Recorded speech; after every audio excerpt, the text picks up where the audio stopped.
up, fam? Welcome back to the Well That's Good podcast. Happy Wednesday, everybody.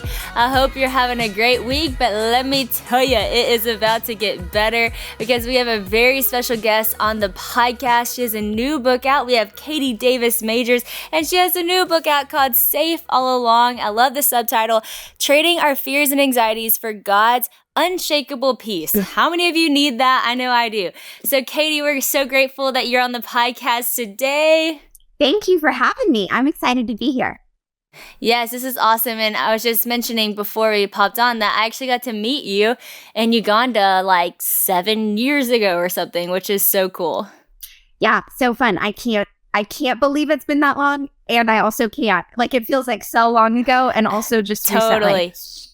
It is weird. It is a weird thing how life works, but I'm so grateful to get to talk to you. And first, I want to ask you the question I ask everybody who comes on the Well That's Good podcast before we dive into everything else. And this is a little bit of an intimidating question, but Katie, what's the best piece of advice that you've ever been given? Oh my goodness. I know, I just hit you with it. It comes on strong. Oh gosh. That's such a hard question, but I think right before I moved to Uganda, when I was 18 years old, I asked my young life leader at the time, how am I going to know what God wants me to do? And she just looked at me and said, Katie, God is so much more concerned with who you are going to be than what you were going to do. Wow. And so you just need to focus on being who he wants you to be. And so I have gone back to that again and again and again and again and again. And, that was, almost 20 years ago. But that's definitely the best piece of advice that I've ever gotten. Wow, that is like the best piece of advice ever, especially, I'm just thinking about so many people listening right now, especially in their young 20s. I feel like there's this big question, like, what am I going to do?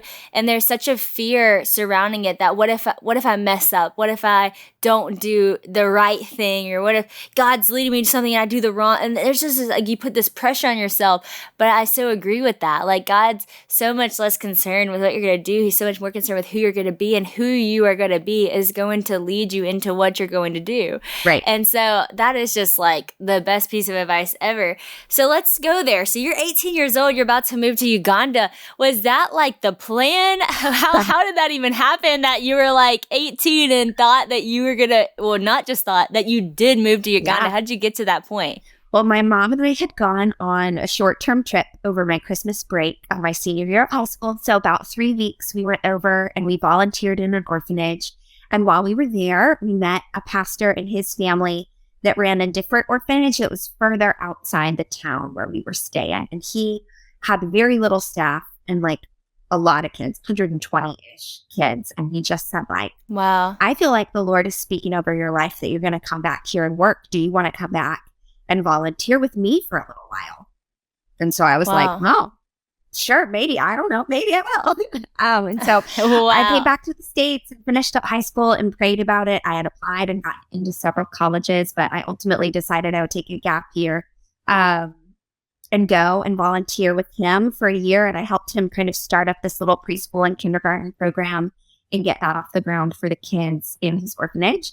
And long story short, just like totally fell in love with Uganda and the people and the landscape. It's just, as you know, such a gorgeous, gorgeous place with the kindest, most hospitable people. And so, started building my life there, and my gap year turned into a lot of years. Wow. How long were you there for? I was there about 15 and a half years. Wow. So it was a little gap 16, year. Yeah. That's awesome. Wow, that's so crazy. This might be an obvious answer, or maybe not. I don't know. But were you scared, like at 18, to move? Were your parents scared? How did you kind of get the confidence to actually take that leap of faith and go? I think my parents just raised me to have like a super adventurous spirit and to love travel and to love different cultures. And so I think I was sad that first year in Uganda because I was leaving behind, good friends and just kind of this sweet, almost American dream-like life. And so I think I was sad and missed that. And I felt lonely in Uganda, especially that first year. There weren't a ton of English speakers around where I was living. I just felt kind of isolated, but I didn't feel scared. And I think, I don't know, I think part of that is just being, we moved back to the States about a year and a half ago, and I felt way more scared to do that. Really? As like, a grown up with a family and kids and whatever, like that felt way more scary. I think just going off on my own at 18. Yeah. I don't know. And some of it I think is just that God equips us for what he wants us to do. And so he removed that fear from me. My parents were definitely fearful.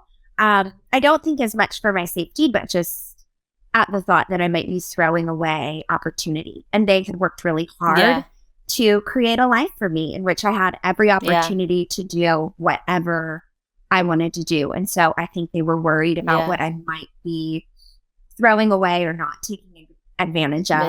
Missing out on, for sure. Yeah. Well, I think that's really cool to just share that, because I think so many people are contemplating big moves in their life, or, feeling called to a certain thing, but the fear of what will my parents think, or what will it be like. And I think that it's so cool to share the reality of when you got there was like a year of loneliness and a year of just trying to like find your footing. And I feel like a lot of people nowadays, because I guess you mentioned the American dream, it's like we so desire comfort over everything that it's like, if it's not comfortable, then is this the right thing to do, And so many people tap out, at the year mark or the 6-month mark, and they don't make it past that because they're like, oh, well, this isn't comfortable, this must not be right. Or sometimes we even take it even further. This isn't comfortable, this must not be God. Yeah. Which I don't know why we think that. If you've read the Bible, doesn't mean that you're going to be comfortable when you follow God. But how did you make it past that year of loneliness? Did you ever question, is this right? Is this really you? Or did you always kind of have like I know I'm supposed to be here feeling? Yeah, that's a great question. And I so resonate with that idea of like, man, so often we feel like, oh, if I'm not enjoying this or I'm not comfortable, like maybe this isn't God's plan for me, which is just hilarious because you see Paul like in prison, and all the early disciples, and you're like, I don't think God's plan and our enjoyment always necessarily go together. I think for that first year in Uganda, I definitely felt that I was where God had me. And I mean, I think it was easier to feel that way because there was such tremendous need all around me. And a lot of the things were really basic, right? Like the kids in my class were hungry, or maybe a neighbor didn't have the money to pay for the medical care they needed. Like they were smaller needs that I could meet. And so that is soul filling for me and feels really good and really purposeful. But I think also there was like a stubbornness aspect to me. I feel like it was one of the times where God takes your faults and uses them for good, because I think I really did want my parents or my friends or people from my hometown to kind of be like, oh, see, we told you would like it. You came home early. So there was definitely that side of it too, of like just pushing through to prove myself. But then once I did push through, I found that I really did love it. And I really did have so much joy. It's funny, even when we had a series of circumstances, like I said, about a year and a half ago, where both my husband and I felt really deeply that God was saying that it was time for us to stay in the States. We were actually here on what was supposed to be a 3-week trip, and we were headed back home to our home in Uganda. And a lot of different circumstances lined up, and a lot of doors here opened, and a lot of doors in Uganda closed. And we were still kind of in the middle of pandemic stuff. And for me, it was the first time in my life. I guess when I moved to Uganda, I felt clearly that it was what God wanted me to do, and I also wanted to do it. And so that felt really good. Moving back to the States, it felt really clear, and I just like had this deep knowing in my spirit that this is what God had next for us, and yet it wasn't really what I wanted. And so I wrestled with that a lot. And when it was really, the transition was really hard. I mean, like we've been talking about, I moved to Uganda when I was 18. So it was my first experience living outside my parents' house. Like everything I know how to do in adult life, I learned in that context, getting my oil changed or paying my water bill. Like I know how to do all that in a completely different world. And so to move back here as an adult and as a married person and as a person with a job and a person who has kids that she's responsible for, and really trying to help, all my family members adjust. That felt way harder Yeah. and way scarier. And Wow. I did have moments of like, wait, this is so, so hard. Like, did I Hmm. hear the word wrong? Like, did I just Yeah. make that up that I felt like this is where Mm-hmm. he wanted us? Which is such like a false, it was like such a false theology of like, well, God, if this is what you like are asking us to do, why is it so challenging? Fam, I'm always so excited to talk to y'all about something near and dear to my family, Liberty University. Several of my family members have gone to Liberty. Both my brothers actually went to Liberty. My sister is on Liberty Online. I even did Liberty Online for a semester. Liberty is just awesome. It is a world-class Christian university that's been training champions for Christ for more than 50 years. That's the foundation of everything they do. Liberty students represent all 50 states and over 70 nations. Plus, they volunteer for over 500,000 hours of community service each year. So that's some serious love. Liberty offers more than 350 residential degrees for undergraduate and graduate students. Their campus is over 7,000 acres and has amazing facilities and tons of student-led clubs and sport teams. Liberty University was also voted the safest campus in Virginia by YourLocalSecurity.com. Liberty students get to have the peace of mind while they're pursuing their dreams, which is a great thing, especially in the world that we live in today.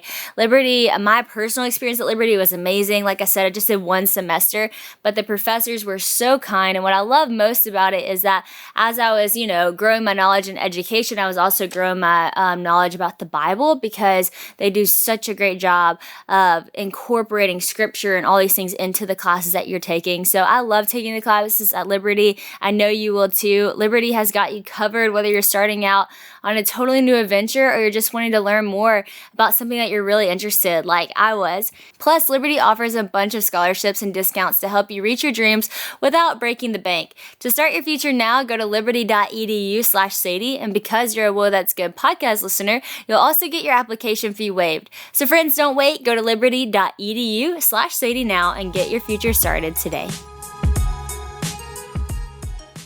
I was with some friends last weekend that I had been with a year ago when we first moved, and a lot of people were just like, wow, you seem to be like better, like you're better. And I was like, yeah, I was around back there, guys. But I just feel like I can look back. And I felt like multiple times in the hardship, there were so many times when I journaled and just was like, God, why? Like, why are you doing this? Like our whole life and our community and everything we love and everything that we built, we left it over there on the other side of the world, and we came here. Wow. And we didn't have friends, and we didn't have community, and we had our parents, and they were so gracious and great, but like our kids didn't know anyone. And I just kept asking God, like, why? And I felt like over and over again, he just dropped into my spirit the line, I'm making you more like me. And, there were definitely the days of being like, I don't know if I want that. This is too hard. But, I looked back over the last year and a half, and like without a hint of like pride or boastfulness, that is not what I mean by that. But and look back over the last year, and I feel like, oh, I see it. Like you were making us more like you. Like you were making me more like you, and my husband more like you, and my kids more like you. And so it hasn't been easy, but I think I'm finally in a place to go like, yeah, but it's been worth it, because we've like known God in our dependence in a way that we wouldn't have known him if it wasn't so painfully hard. Yeah. Wow, that's so cool. And that's so powerful. I actually just finished, I've been listening to this audiobook. It was about the story of Richard Wurmbrand. I don't know if you've heard of him. He was just a Christian, a pastor in Romania during the time of communists and everything. And it was like a 10.5-hour audiobook. And I could not stop listening to it. And his revelations the whole time were that the suffering was making him more like Christ. The suffering was making him understand more of God's love. And actually, like through suffering and through being tortured, like he then understood the true love of God for the people torturing him. Like it was just this like crazy idea, right? That through suffering and through pain and through hardship, that we really do get to discover the goodness of God. And I mean, listening to this, I was just blown away because in my life, I have not had to go through things to that extent, that have pushed me to a certain place where it really reveals that core, belief. But the things that I have gone through that are hard, I can say it has revealed those same things, the love of God, the goodness of God. You become more like him. And I love, you wrote this in the book. I thought this was really cool when you talked about lamenting, that lamenting actually gives you an opportunity for worship. And it's like these things that are so contradicting to the world, but they work like perfectly together in the kingdom of God. And so it's so cool to hear that part of your story, that through this, y'all were becoming more like him. Through this, y'all were seeing him in new ways. Through the hard, God was producing so much good. And it's cool just to see what a year of a difference does. I'm not a great journaler, but the one year I did journal, it was really cool from birthday to birthday to see the growth in like who I was as a person and even how I handled hard things and challenges that threw out my way. I was so much quicker to worship than I used to have been, so much quicker to fix my eyes and see where God was. Not saying that there weren't still tears involved with that, but it was just a different heart perspective. So that is just awesome. So you mentioned, being married and having kids now, and one of the crazy parts of your story is that you adopted, was it 13 girls by the time you were like 23? So by the time you got to Uganda from 18 to 23, how did that happen that you came onto adoption and adopting not only one, but 13 girls? Yeah. So during my time in Uganda initially, I've been working at this orphanage and I gotten to know just a ton of people in the community. And one thing that I saw that was really surprising to me as an American was that a lot of the kids that were living inside the orphanage would talk about going to visit their mom, or going to visit their dad, or going to visit their grandma or their aunts or their uncles or whatever. Like they all had families that they talked about. So I just started asking more questions. So like, okay, what do you mean? Like, I just thought like my Western perspective was like that if you lived in an orphanage, your parents were like dead and gone and they didn't want you anymore. And so I just started asking like, what do you mean you go visit? Could I go visit with you? And what does that look like? And as I started to understand more the dynamic of the community, it was usually that the children were put in the orphanage so that they could go to school and they could eat healthy food multiple times a day and they could have medical treatment when they needed it, things like that. People weren't giving their children up because they didn't want them or because they couldn't take care of them, but because they were poor and they thought that their kids had these better opportunities if they lived at the orphanage. And school in Uganda is not free. And so school is a huge expense for a family, especially a family that has multiple children, which most Ugandan families are large and have multiple children. And so kind of organically, I started paying for a couple of the kids in this village that didn't live at the orphanage to go to school as a way to kind of keep them out of orphanage care and living with their grandmother. And then I was telling my mom on the phone about that one day, and she was like, oh, well, are there more kids that need to go to school? Like, I want to send some.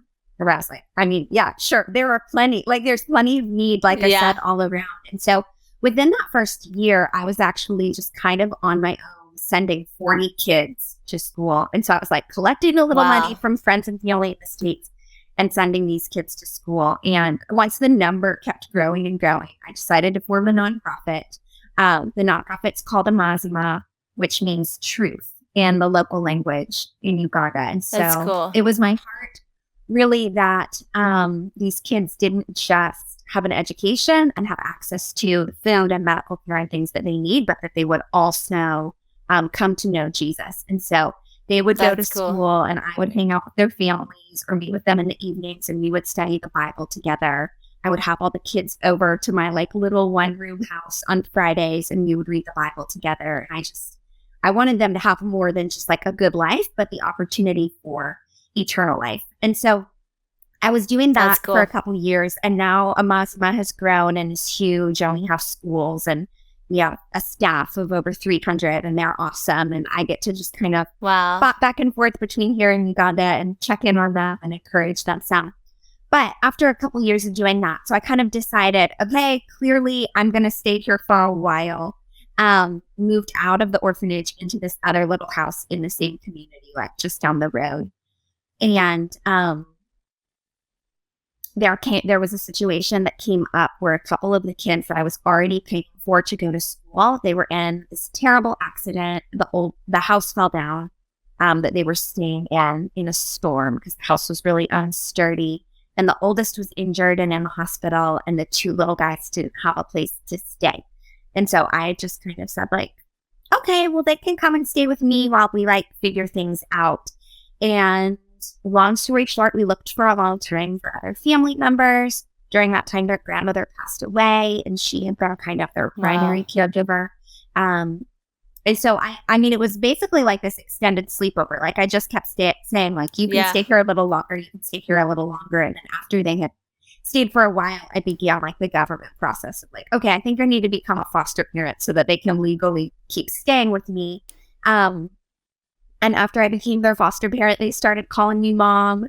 And I just prayed and felt like the Lord saying, like, yeah, you're going to be their mom. And so I began the journey. It's a super long process in Uganda to go from being a foster parent to being, like, an officially adopted parent. When I started the journey of miles and miles of paperwork, you know, and so that happened 5 more times where a sibling set was placed with me, originally for, like, a temporary foster placement. And we did have lots of temporary foster kids over the years that would come and then go back. But for these 13, they're predominantly sibling sets, and we just weren't able to locate family members that they could go back to. And so they stayed. And then a couple years later, I met my husband. Thank you, Lord. So I cool. still sometimes am like, my husband is so I grew up in Brentwood. My husband grew up in Franklin. So we are from, like, no way. Yes. Like,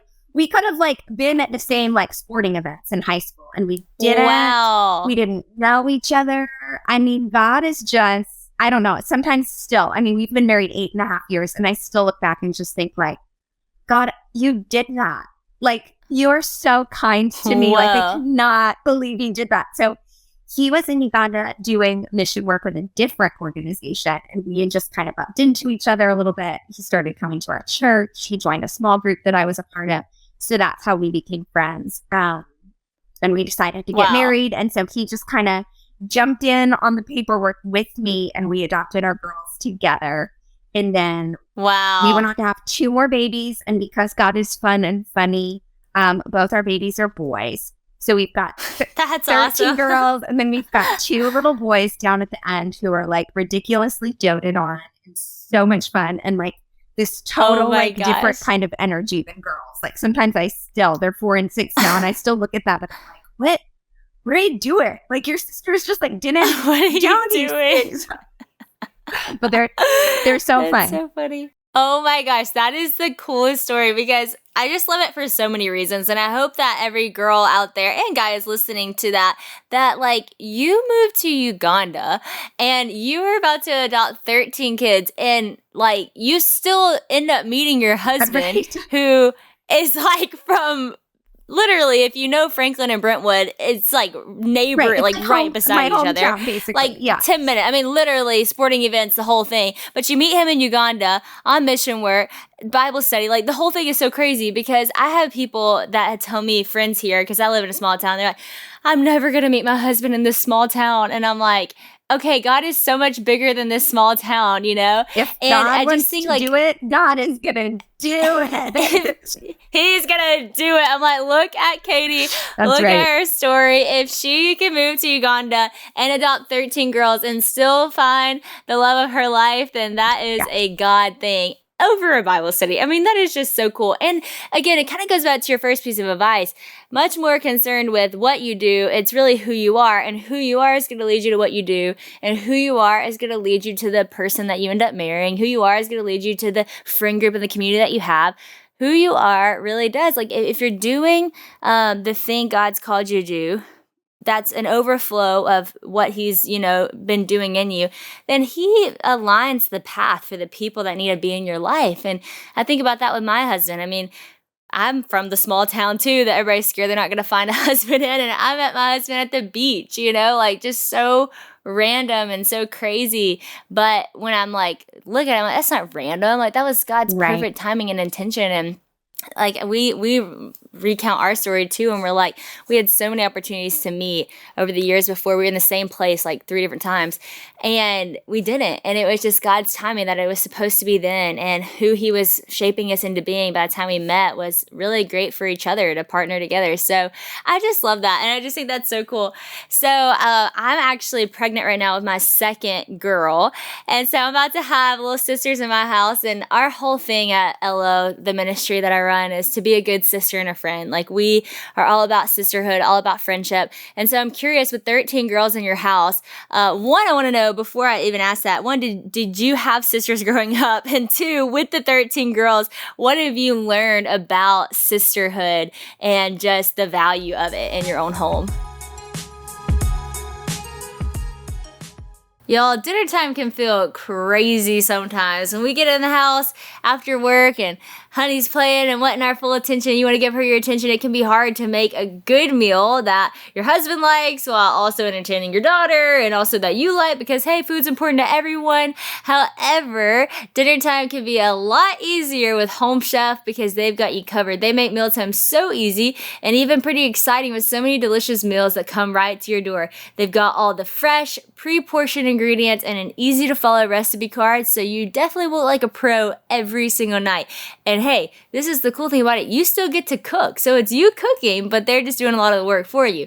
They have 30 unique options available every week so that you don't get stuck in the same old routine. They even got meals that will fit any dietary preference, like vegetarian-friendly options and carb and calorie-conscious items. We've received so many awesome meals that we've cooked. I mean, I've cooked some impressive things like some steak and potatoes and asparagus or some chicken parmesan and all these like fun things that maybe I'd be a little bit more intimidated to do by myself. But Home Chef makes it easy because they do all the prep work for you, like going to the grocery store. They send all the ingredients, all the spices, sauces, whatever that you need, and also a detailed picture example of what you're about to do, which is so easy because I'm a visual learner. I like to take my time in the kitchen. I do find it relaxing, but if you do have a hectic day going on, like I said, sometimes your kids running around, it's just crazy. Home Chef also has quick solutions like 15-minute recipes, microwavable meals, and also oven-ready options. And if you do have some time to spare and want to improve your skills, you can try all their classic meal kit options. You'll get chef-written step-by-step recipes on classic dishes that will make you look like a professional chef for sure.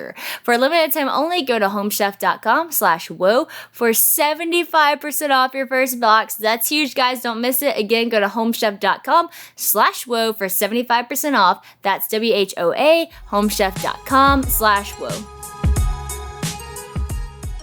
That's so good. I did not have sisters growing up. I always wanted a sister. Wow. I have one little brother, so a reasonably small family. And I think it's funny how God just like prepares you for what He's going to do in your life one day that you can't even see. Like from a very young age, I wanted a large family and I wanted adopted children. I'm like, I don't know where that came from because that wasn't my life experience or something that I had exposure to. Like I feel like God just put that dream in my heart. And sisters, man, sisters are the best. It was really, I think it was really special because God just, a lot of our kids, a lot of the sisters especially, are like kind of similar ages because, they were adopted from different families. And so their ages overlap. Some of them are even a year apart. And so they were very close in age. And, it's kind of with so many different sisters or closer to different sisters. And one thing that is really special to me in our family that I don't think I talk about much just because I've never been asked about it. But,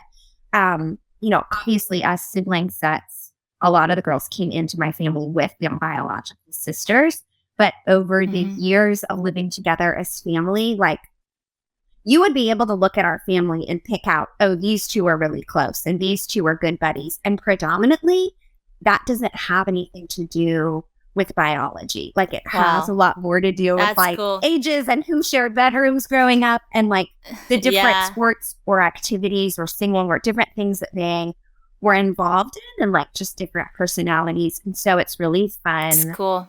And such a beautiful picture of what God does, right? Like, even as you talk about sisterhood, and you're not talking about biological sisterhood, you're talking about sisterhood in the body of Christ. And just like, I feel like in my family, I see a picture of what God does, because of course it's a tragic and terrible thing to ever be in a place in your life where you need to be adopted. And a lot of times in adoption, we like skip over that and go straight for the good part of like, isn't that awesome that you have an adopted family? And it's like, well, that's redemptive. And like, because we serve a good God, he can do redemptive things. But it's also like something pretty terrible and traumatizing had to happen to ever get a child to the point where they need a second family. And so that God could take that and take that sadness and through it, like in my home, make a place where people who aren't related at all, who might even never have known each other, are now not just sisters, but like the best of friends. That is really cool and really beautiful. It's beautiful. And you know, it's sisters. It's not all sunshine and roses and happy. I feel like I just painted a really beautiful picture of it, but like, they fight and they get on each other's nerves and they hurt each other, and I hurt them and they hurt me, and we do a lot of apologizing, and a lot of like, oh my gosh, I screwed that up, and a lot of honest conversations, you know, when one of them's coming to me and I'm saying like, okay, well, did you talk to her about it, or do you want me to step in and help you talk to her about it? I mean, there's of course a ton of that, especially with so many young women under one roof, but it's super cool. A lot of them now. So, I mean, a lot of them were like 7, 8, 9 years old when I adopted them. And so now it's, you know, 12, 13, 14 years later. And so they're grown. A lot of them don't live with us anymore. They're in college and they're working, and they live in their own apartments, but like some of them live together and some of them go to college together. And even I was just with one of our daughters for lunch before this, and she was like headed off to hang out with 2 of her sisters. And she was telling me a story of she had been through something not too long ago where she was really upset. And she said that she just called one of her sisters, and her sister came over and like got in bed with her. And then another time she had called a sister and been like, I don't know. Awesome. I don't think I can go to work today. Like, I'm too sad. And her sister came over and was like, get up, let's go. We're going. That's like, you gotta go to work. And so just such a, like, as a mom, I often look and think like, man, I did a lot of stuff wrong. And like, I have messed it up in every possible way that you can as a mother. But like, how gracious that God like has given you each other, and that like, as sisters, you've grown up, and like now you'll always kind of have people in your corner. And I think, you know, that's the beauty of like what you're trying to create at LO, or like, you know, just this sisterhood of like, let's come around each other so that no matter what, like you always have people in your corner. Because sometimes we all need somebody who can like come over and drag us out of bed sometimes. You do. See, that's the beauty of sisterhood. That's different than just like a friend, because a friend, sometimes they're not super honest with you, you know, because they're trying to just, you know, comfort you and hype you up. But a sister would be like, no, girl, get out of bed. I'm coming with you. We're going. You know, they're honest with you, but they're loving at the same time. Like, they show up for you. They get you out of bed. Sometimes they show up and they lay in bed. But it's like this honesty and this true love. And I think it's so beautiful to admit, and it's true. Like, sisters fight. You're gonna fight. You're gonna apologize. But the beauty of sisterhood is like, you don't give up. You don't walk away because you're family. And I love that about the just how it's not always about the biological siblings. It really has to do with just the heart. And I think that that's the amazing thing about sisterhood. Whether you had a sister growing up or you didn't, like, there is sisterhood out there in the world that's available in the fullest capacity. You know, even if they're not a biological sibling. I have friends of mine I have great sisters who are biological sisters, and actually I have an adopted sister who's no different than my biological sister, but then I also have friends who are just like sisters, in that honest, loving, like never-ending friendship kind of thing. And so I just love that. You painted such a beautiful but honest picture of sisterhood. So I got to ask you, you know, you've written several books, 3 now. Am I right on that? Okay, so cool. Kisses from Katie being your first, and Daring to Hope. Yeah, and then Yes. Okay. I Good read job. that one. I loved it. And then, yes. And then Safe All Along Now.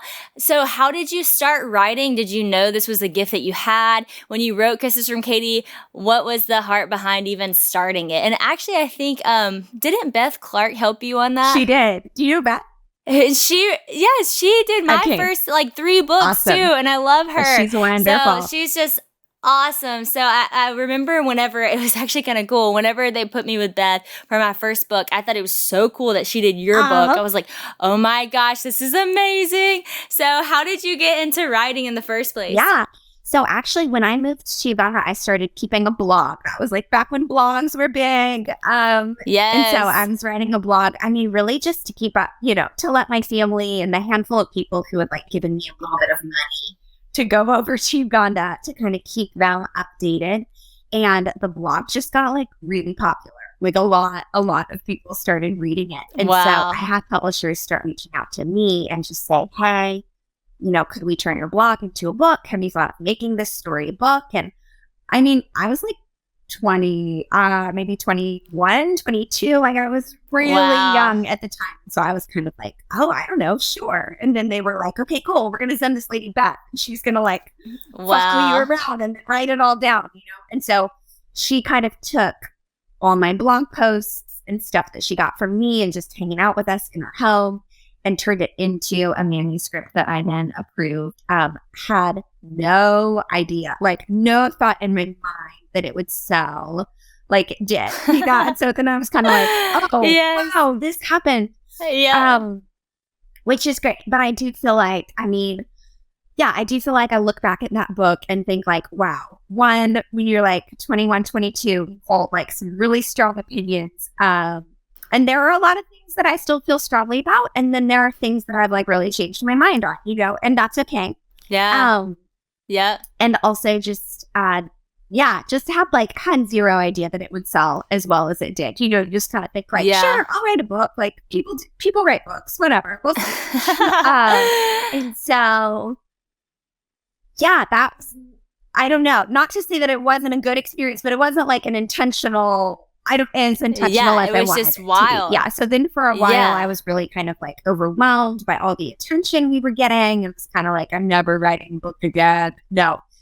Yeah. But I do love writing, and I am a big journaler, so I process my writing. And so then several years later, I guess right after I got married, I really felt in my spirit that the Lord was prompting me to write again, and that I wanted to write it myself this time. So my second book, Daring to Hope, I wrote without Beth. Love Beth, but it was really a sweet process and a healing process for me to kind of write through it myself. And it was a lot of different stories of people God had brought to live with us over the years, and just different experiences. It's really cool. We had. And then probably a couple years ago, we had just some big family stuff, and it brought up in me just a lot of fear and anxiety. One of our family members was really, really sick, and it was just really hard. And funny, after I kind of came through, in my mind, once I had kind of overcome the anxiety, I was like, oh, I'm going to write a book. I'm going to write it about anxiety and living in the peace of God and what this looks like and what this has looked like in my own life. And so I actually turned in an outline of it to my publisher. And then really shortly after that, we had another big family thing, and then COVID was weird and shut down the country, and we couldn't get in or out of Uganda. And then shortly after, we found ourselves in the States, and we were moving. And so then my anxiety was through the roof, and I went back to my publisher and was never mind, I take it back. I don't know about this. I cannot write this book. But I had a really good friend say to me during that time, sometimes people don't want to learn expert, they want to learn from someone who's in the struggle with them and also learning it. And I was okay, well, if that's true, then I suppose I could try to write this book.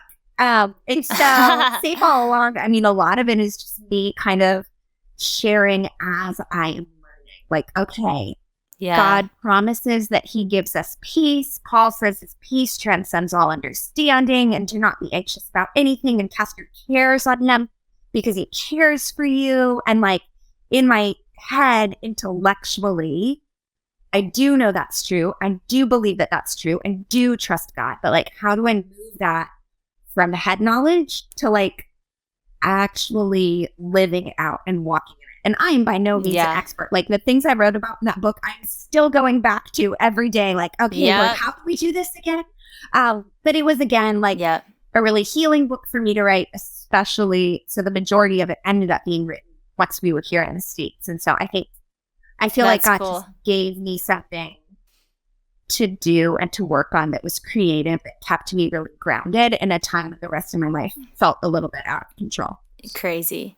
Yeah. Well, you are a beautiful writer and you really are so good at putting your heart on paper and also just helping teach as you walk through things. And I love how you're just taking God at his word in this. There's, that verse like, love the Lord your God with all your heart, all your soul, all your mind, all your strength. And sometimes I tell God, God, like, I love you, it's easy to love you with all my heart and my soul and my strength, but my mind is the crazy thing. Or it's like, or my mind loves you, but my heart is like, how do I, it's like one part of you is just all in, your head's all in, your heart's like, wait, what? Or your heart's on, your head's like, hold on. And I think it's so beautiful to not just sit on those anxieties or sit on those words, sit on those questions, but really dive in. Like, hey, God, if you say this, then show me what that means in my life. And so I just think that it's so cool that you did write this book. And I was laughing when you said you turned the manuscript. You're thinking, because I get that, as soon as you think like, oh, I'm going to do this message because I got this. I know. The whole time you're writing it, you really realize I do not have this. Oh my gosh. But it's so true. Like people want a sister. People want to hear from somebody who's just honest and going through it. And it's like, hey, here's what I'm discovering about God. And here's what I'm discovering about myself. And that is just so practical and so relatable. And you just have so many great illustrations and scriptures that you break down that are going to help so many people. So I want you to tell the opening story, if you don't mind, just to set up this beautiful picture of the book. Because I was telling you that when we went to Uganda, we went whitewater rafting or whatever on the Nile River. And it was literally the most scary thing I've ever done. It was terrifying because the rapids there are literally crazy. Rapids here are all like, if it's dangerous, you don't do it. You don't go on it. Or it might look dangerous, but it's Disney World. You're going to be fine. But in Uganda, it's not Disney. It's like, no, you're gonna fall out of the boat.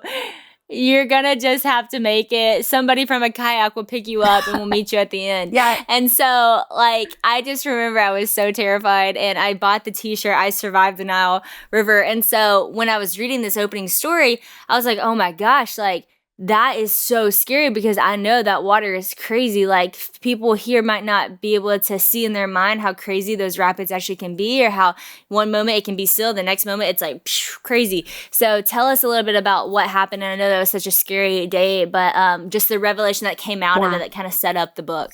Yeah. So it's fun to talk to you and know that you've like experienced this so deeply. So we live right near the Nile River. And so like that was kind of always our family fun day. We would go out, we would kayak, we would paddleboard.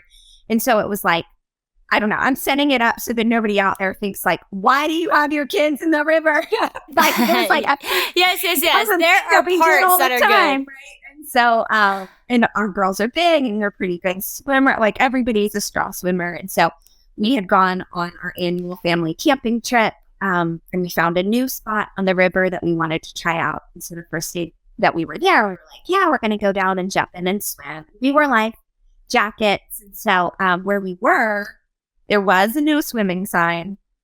But my husband and our daughter, who would have been 18 or 19 at the time, were like, okay, we're going to jump in because we can see the current. And it kind of looked like you got in and the current just kind of brought you back around to the shore. It was like a circle.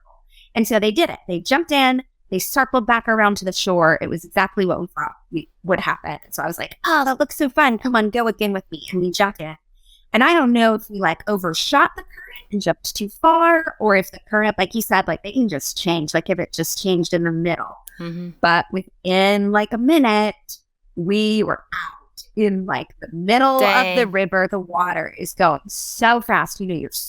You know that feeling when you're like swimming as hard as you can or running as hard as you can, and you could feel that your body isn't moving. And so you're like using all your energy, but you're not moving forward. And so terrible feeling.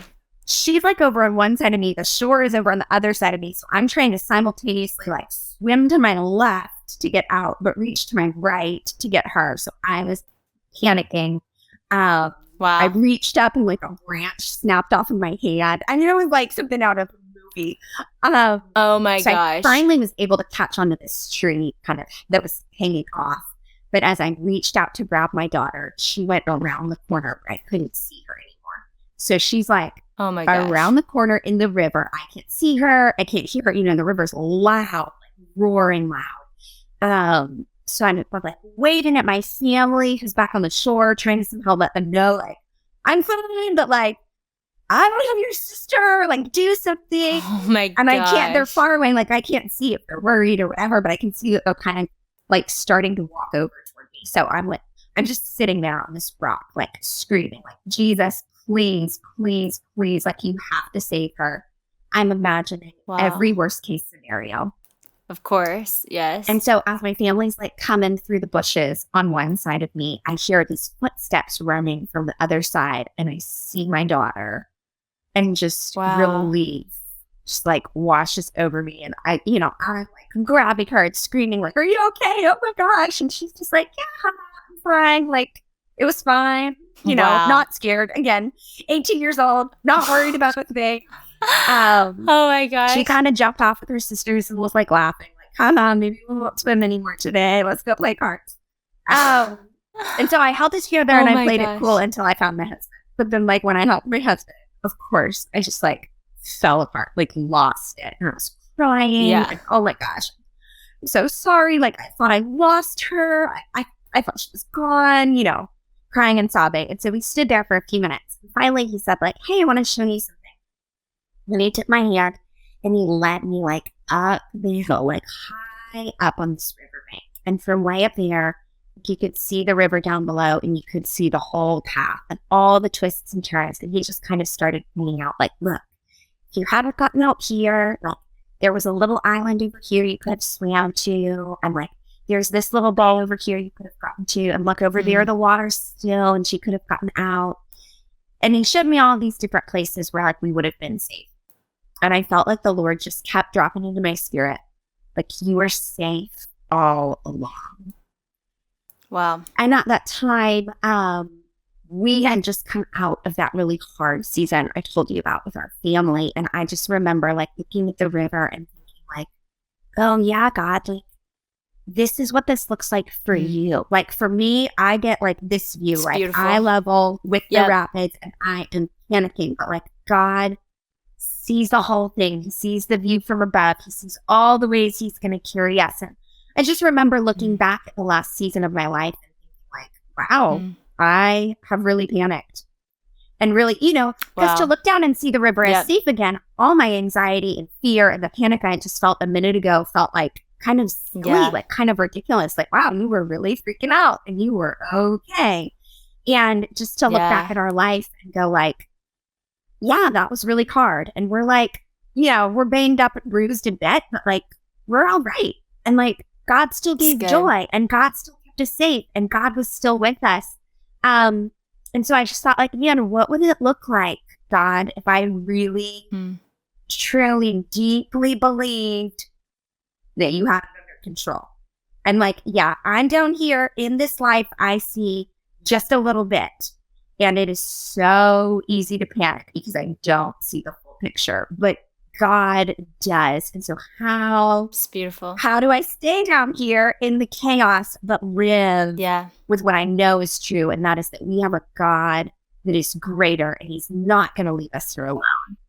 Gosh, that's beautiful. That's such a great story and such a great analogy and example for us that really and truly, like we only have this perspective and it does seem chaotic and it seems absolutely crazy and the river seems loud and the roars of the world seem intimidating and you don't see the full path on where you're going, but you get a little bit higher. You know, just I love that verse, just as the heavens are higher, so are his thoughts and his ways for your life. And I remember when I went skydiving because I really just wanted to prove to myself that I could do something scary. And had this crazy revelation when I'm up in the sky falling, with this parachute Oh my goodness. that I didn't feel afraid. That was crazy. I didn't feel afraid. And I realized it was so peaceful. It was like we were going down so slowly. And I was like, I'm really like above all my fears right now. Like, Wow. really the things that scare me are all on the ground. Like, I thought skydiving was the scariest thing, but no, like, I'm actually getting a perspective now